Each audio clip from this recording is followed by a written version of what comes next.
Yes, it's wake-up time. Hey, yo, wake up. We got a couple stories to wrap up the show. This first one here, what do I have? Oh, it's the brain one. This one was interesting. It's from dailymail.co.uk. And the headline here, our lives really do flash before us. Scientists record the brain activity of an 87-year-old man at the moment he died, revealing a rapid memory retrieval process. And the bullet points here, researchers recorded brain activity of an 87-year-old as he died of a heart attack. Oh, wonder if he had myocarditis. Brain waves indicated rapid memory retrieval process occurred at time of death. Findings suggest our life does flash before our eyes through memory retrieval. We don't have to get into the details. I wonder if that's the Uprising 333 says DMT. I wonder if that is the DMT activation. Possibly, yeah.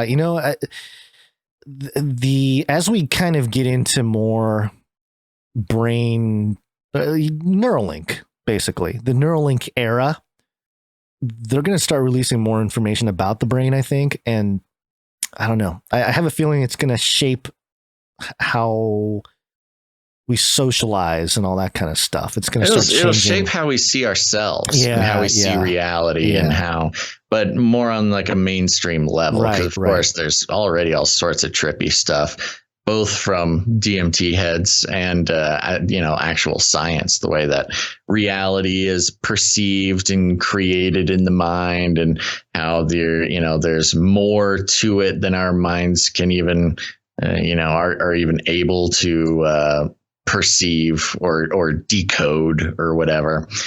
So there's a lot of opportunity there for a sort of secularist spirituality, all based on the sort of postmodern concept of the mind, rather than, sort of a straightforward clinical idea of the mind, where science usually likes to hang out.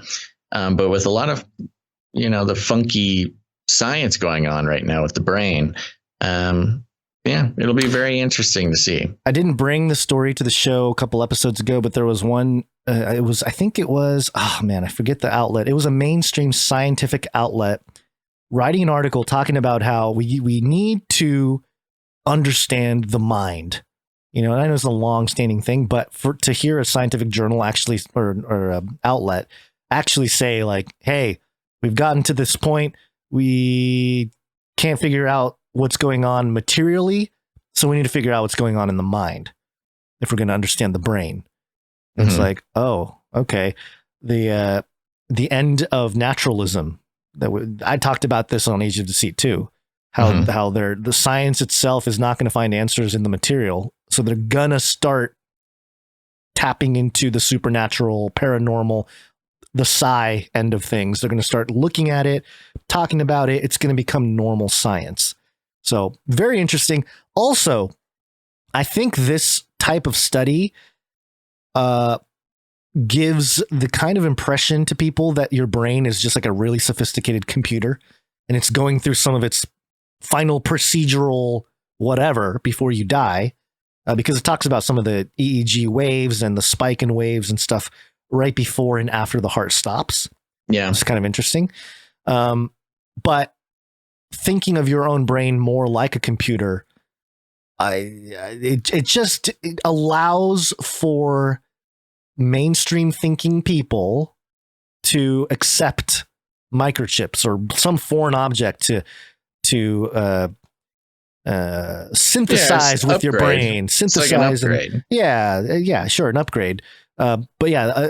Not having it be an intrusion of your brain, but more of a synthesis with the machine type of thinking.